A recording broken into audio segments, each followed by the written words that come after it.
नमस्कार साथियों, स्वागत है आपका अपने YouTube channel maths by Sanjay sir में। साथियों, आज हम आपके लिए लेकर आए हैं एनसीईआरटी साइंस की नई सीरीज जो आपके लिए बेहतर साबित हो सकती है। आने वाले एग्ज़ाम रीट लेवल 1, लेवल 2 और चतुर्थ श्रेणी कर्मचारी का जो एग्ज़ाम होगा उसमें जो साइंस सब्जेक्ट आएगा उसकी संपूर्ण जानकारी, संपूर्ण वीडियो और क्लास हम आपके लिए लेकर आते रहेंगे। आज हमारी साइंस की पहली क्लास है और पहली क्लास में हम आपको पढ़ाएंगे भौतिक व रासायनिक परिवर्तन। भौतिक व रासायनिक परिवर्तनों के बारे में जानकारी देंगे हम आपको।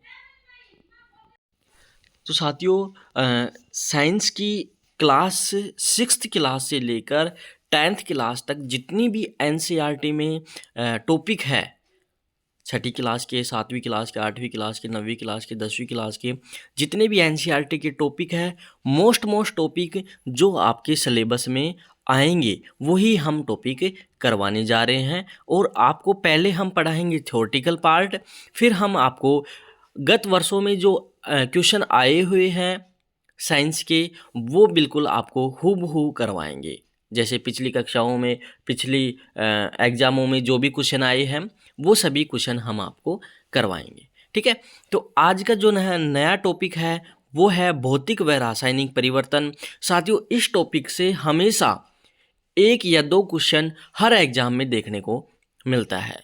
एग्जामिनर पूछता है कि ये भौतिक परिवर्तन है या रासायनिक परिवर्तन है।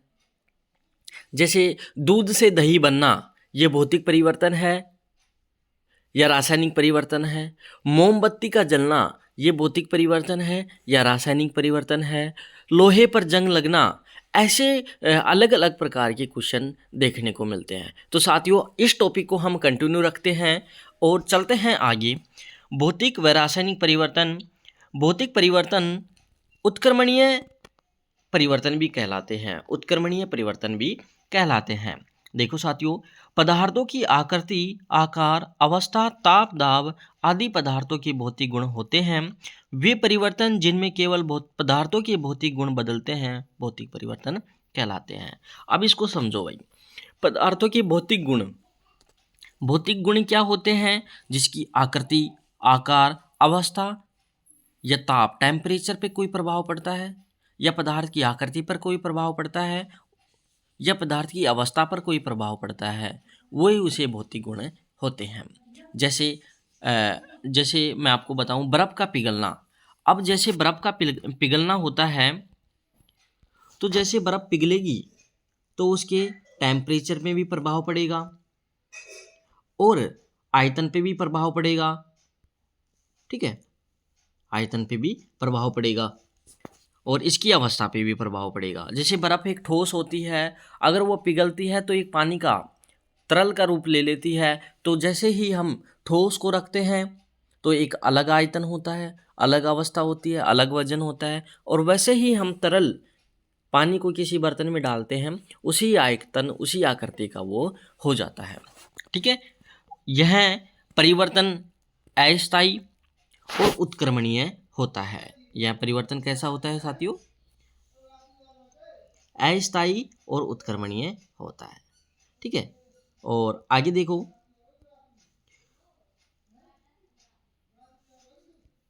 ऐसे परिवर्तन में कोई, देखो साथी आगे, ऐसे परिवर्तन में कोई नया पदार्थ नहीं बनता। ऐसे परिवर्तन में कोई नया पदार्थ नहीं बनता। दूसरा, यह परिवर्तन विपरीत दिशा में भी चलते हैं। कौन सी दिशा में? विपरीत दिशा में भी चलते हैं। आगे देखो, उदाहरण देखो साथियों। एग्जाम्पल इसके बहुत ही लाभदायक एग्जाम्पल है और ये एग्जाम्पल हर क्वेश्चन में, हर एग्जाम में एक एक क्वेश्चन आपको देखने को मिलता है। तो देखो, पहला इसका एग्जाम्पल बर्फ का, ये होता है भौतिक परिवर्तन।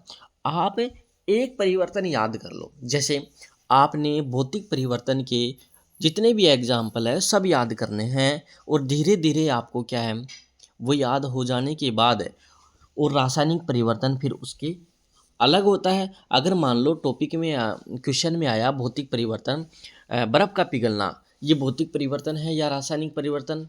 तो आप पहचानते हो कि ये भौतिक परिवर्तन है। तो फर्स्ट ऑप्शन जो आपका ऑप्शन आएगा, फर्स्ट सेकंड थर्ड जो भी ऑप्शन आएगा उसमें आप टिक कर सकते हो। आगे एग्जाम्पल नंबर 2, घी का पिघलना। घी का पिघलना, ओके। एल्यूमिनियम को पीटकर उसका पतला पत्र बनाना। एल्यूमिनियम को जैसे पीटा जाता है तो उसका पतला पत्र बनता है, ओके। नमक का जल में घुलना। नमक का जल में घुलना, ये भी एक मोस्ट इम्पोर्टेंट क्वेश्चन है। नमक का जल में घुलना ये भी आता है। आगे बल्ब का प्रकाशित होना यानी बल्ब का जलना, ये बल्ब का जलना। ब्लेड को ज्वाला पर गर्म करना, यानी ब्लेड को जैसे आप अग्नि पर गर्म करते हैं तो उसकी भी अवस्था ताप दाब में परिवर्तन हो जाता है, ठीक है। आगे जल से वाष्प का बनना, जैसे हम पानी को गर्म करते हैं तो वो वाष्प के रूप में ऊपर उठता है, तो जल से वाष्प का बनना ये भी इसका परिवर्तन हो जाता है, भौतिक परिवर्तन के उदाहरण हैं। और साथियों भाप का जल में बदलना दोबारा जैसे पानी को गर्म करते हैं तो पानी को जैसे गर्म करते हैं तो वो भाप के रूप में आ जाता है, उसी प्रकार से हम भाप को दोबारा पानी में अगर परिवर्तन करते हैं, भाप को दोबारा हम जल में परिवर्तन करते हैं तो वो भौतिक परिवर्तन कहलाता है। आगे गेहूं के दाने को पीसकर छोटे आकार में बदलना, ये भी इसका भौतिक परिवर्तन है। आगे चलते हैं साथियों, कागज को पकड़ना। किसको पकड़ना? कागज को फाड़ना। अब किसी कागज को आप फाड़ते हो तो वो भी भौतिक परिवर्तन में आते हैं। मैंने साथियों आपको जितने भी एग्जाम्पल बताए ये सभी भौतिक परिवर्तन के एग्जाम्पल हैं। उसके बाद हम देखेंगे क्रिस्टलीकरण क्या होता है। क्रिस्टलीकरण क्या होता है? किसी पदार्थ के विलयन से उसके शुद्ध तथा बड़े आकार की क्रिस्टल प्राप्त करने की प्रक्रिया क्रिस्टलीकरण कहलाती है। इस प्रक्रिया में नया पदार्थ नहीं बनता अपितु उसी पदार्थ की क्रिस्टल बनते हैं। हाँ भाई, आपको अगर पूछ लिया जाए क्रिस्टलीकरण क्या होता है, क्रिस्टलीकरण से आप क्या समझते हैं, ऑप्शन दे दें आपके पास, तो आप इसकी परिभाषा बिल्कुल ज़रूर याद रखेंगे कि किसी पदार्थ के विलयन से उसके शुद्ध तथा बड़े आकार की क्रिस्टल प्राप्त करने की प्रक्रिया को ही क्रिस्टलीकरण कहते हैं। इसमें कोई साथी नया पदार्थ नहीं बनता, इसमें नया पदार्थ आपका नहीं बनता है अपितु उस पदार्थ के क्रिस्टल बनते हैं, ठीक है। उस पदार्थ के क्या रहते हैं? क्रिस्टल ही बनते हैं, ओके। आगे देखो, रासायनिक परिवर्तन। अब तक तो जो हमने पढ़ा था वो था भौतिक परिवर्तन और अब आपके पास सामने आता है रासायनिक परिवर्तन। ये दो परिवर्तन ही साथ ही बहुत मोस्ट इम्पोर्टेंट परिवर्तन है, ठीक है। बहुत मोस्ट इम्पोर्टेंट परिवर्तन है, इसमें से एक ना एक क्वेश्चन आपका बनता है ज़रूर। और आप अगर वीडियो को पहली बार देख रहे हैं तो वीडियो को लाइक करें, शेयर और चैनल को सब्सक्राइब जरूर करें, क्योंकि हम आपको एनसीईआरटी का हूबहू आने वाले प्रश्न करवाने जा रहे हैं। चाहिए आप चतुर्थ श्रेणी की कर्मचारी की तैयारी कर रहे हो, चाहिए आप REET level 1 and 2 pre and mains की तैयारी कर रहे हो, प्री एंड मेंस की तैयारी कर रहे हो, जो भी आपका एग्ज़ाम की तैयारी कर रहे हो उसमें साइंस आने वाली है और साइंस के हम आपको बिल्कुल एनसीईआरटी हूबहू करवाने वाले हैं, ठीक है। तो चलते हैं रासायनिक परिवर्तन के साथ। रासायनिक परिवर्तन, अनुत्क्रमणीय परिवर्तन। देखो, भौतिक परिवर्तन तो उत्क्रमणीय परिवर्तन एंड रासायनिक परिवर्तन अनुत्क्रमणीय परिवर्तन होता है। वे परिवर्तन जिनमें पदार्थ का रासायनिक आंतरिक संगठन बदल जाता है, पदार्थ का रासायनिक आंतरिक संगठन बदल जाता है, अर्थात वे पदार्थ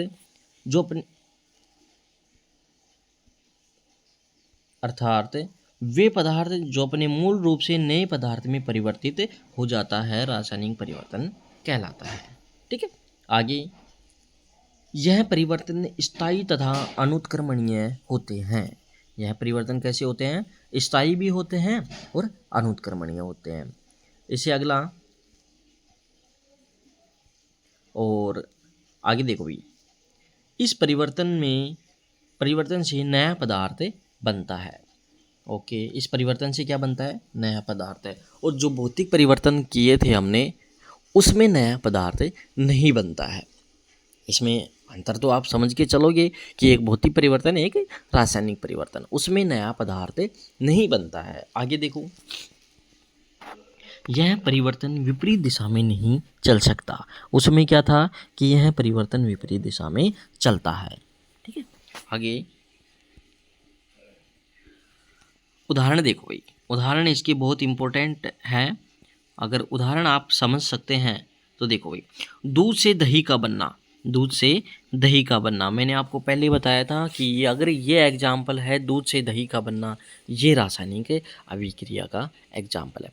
अब दूध से दही बनना का मतलब क्या होता है? दूध भी काम में आने वाला है और दूध से दही जो बनता है यानी उसका जो परिवर्तन होता है वो भी काम में आने वाला है। ठीक है, क्योंकि एक नया पदार्थ बन गया, दही बन गया, और दही खाने का काम आता है, नया पदार्थ बन चुका है। ठीक है, आगे देखो, नेक्स्ट टाइम एग्जाम्पल है इसका भोजन का पाचन। किसका पाचन साथियों? भोजन का पाचन। आगे देखो, फिर एक एग्जाम्पल होता और आता है टायर का जलना। ठीक है, त्योहारों पर पटाखे व फूलझड़ी का जलाना, प्रकाश संश्लेषण, ये सब रासायनिक परिवर्तन के उदाहरण है। अब और देखो भाई, ये सब क्या है? रासायनिक परिवर्तन के उदाहरण। और भी उदाहरण, सेब कटने पर भूरा होना, ये बहुत मोस्ट इम्पोर्टेंट है कि सेब कटने पर भूरा होना, ये हर एग्जाम में आता है। जितने भी आपके एग्ज़ाम है साइंस जिसमें आती है वो हर एग्ज़ाम में आपको देखने को मिलेगा। देखो भाई, सेब में लोहा होता है जिसके कारण वह ऑक्सीजन से क्रिया करके लोहे का ऑक्साइड Fe2O3, इसको याद रखना, लोहे का ऑक्साइड कौन सा होता है? Fe2O3। यह जंग का रासायनिक सूत्र भी बनाता है। यह जंग का क्या होता है? रासायनिक सूत्र भी होता है। अब देखो आप, Fe2O3 ये क्या है? लोहे का ऑक्साइड है, और यह जंग का रासायनिक सूत्र भी होता है। एग्जाम में आ जाए कि जंग का रासायनिक सूत्र क्या होता है, तो आप बताएंगे Fe2O3, और ये लोहे का ऑक्साइड भी होता है। आगे चलते हैं, मेहंदी का रचना। आपने शादियों में, विवाहों में या त्योहारों पर मेहंदी लगाई होगी। हमारी जो माता बहनें हैं वो सभी मेहंदी लगाती है, और आप वीडियो को देख भी रहे हैं तो आपको पता होना चाहिए कि मेहंदी लगाते हैं तो क्या करते हैं।